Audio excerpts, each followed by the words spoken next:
The presidential race is on, and say this about standing apart from the crowd. When it came to Tim Scott, no criticism from the former President Donald Trump, saying of the South Carolina senator, good luck to Senator Tim Scott in entering the Republican presidential primary race. It is rapidly loading up with lots of people, and Tim is a big step up from Ron DeSanctimonious, who is totally unelectable. He has not said a bad word at all about Senator Tim Scott. Kind enough to join us right now. Senator, good to have you.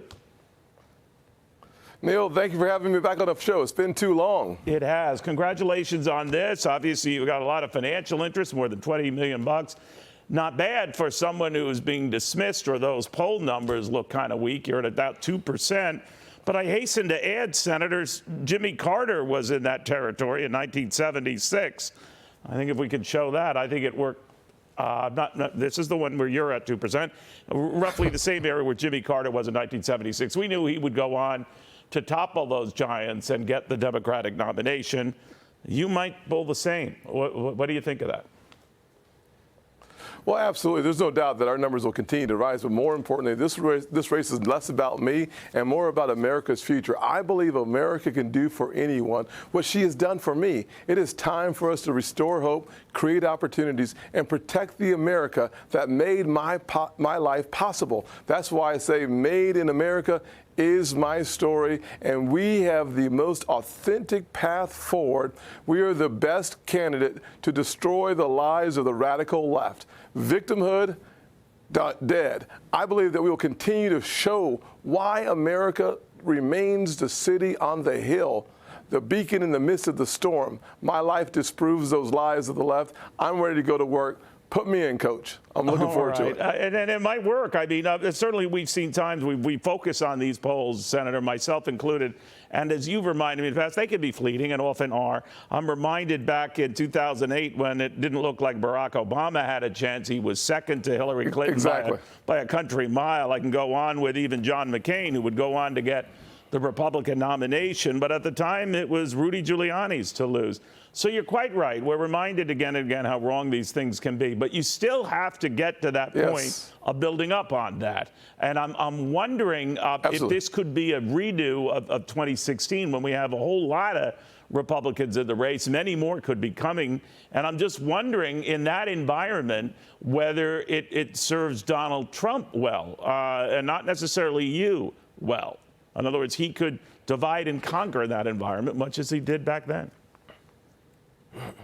Well, what I'm learning right now, Neil, sitting here in New Hampshire, last night in Iowa, town hall, standing room only, the optimistic, positive message with a backbone anchored in conservative principles is working. The more my message gets out, the more I travel around, the more excited people are to join the team. Go to votetimscott.com to learn more about how you can be a part of this movement. This movement will transform America into the greatest land on the earth and eliminate the retreat that we are currently in because of President Biden leading us back. It is time for someone to lead us forward. I'm that candidate. VoteTimScott.com. Learn more, make a contribution, join the team. All right. Why did I not see that coming? But, Senator, let me ask you about this, because one of the raps against you, Senator, is that you're too nice a guy. You say good things about the president, that he's a nice guy. You just disagree with him on policy. You have not called out other potential candidates, not even Ron DeSantis. Nikki Haley has. She criticized his launch. What did you think of his launch? Well, I think the road to socialism runs right through a divided Republican Party. Everything we say about each other, the Democrats will weaponize against all of us, no matter who the nominee is. I'm going to focus on the real problem in America. The real problem in America is the feckless leadership of Joe Biden. It is time for America to take a stand and elect a president who understands how it feels to be on both sides of the tracks, who understands the broken pieces become a whole opportunity in America. We cannot just continue to look to your left and right on who's on the stage and attack vehemently those who want to represent the greatest conservative party in modern American history. That's the great opportunity party. If we do what we're supposed to do, America agrees with us on the economy, on the military, on foreign policy, but we have not had the candidate that adds to the movement Today, we have to stop dividing the movement. So I guess back to it, and you're being a gentleman again, maybe regarding Ron DeSantis' rough launch on Twitter. Do you think that all your opponents, the former president included, the Florida governor, and all who could be coming, you would support as nominee? Yeah. All Republican candidates would be better than any Democrat candidate. And as the nominee, I look forward to choosing a good vice president between the names that you've mentioned and perhaps some other ones. All right, so let me step back and take a look at some of the principles you think Republicans should stand for. They all argued to a man or woman we've had on this show that they don't want a default, that is not an option. But a lot of people are getting nervous, as you know, Senator, the closer we get to this, that it could happen. Donald Trump himself has said in the CNN exchange a couple of weeks back that should be an option Republicans should consider if it doesn't look like they're going to get spending extractions out of Democrats. What did you think of that? Should default be an option? It should not be an option, number one. And number two, failure on President Biden's fault is the challenge that we face today. Listen, Kevin McCarthy should be applauded for the success of actually doing his job.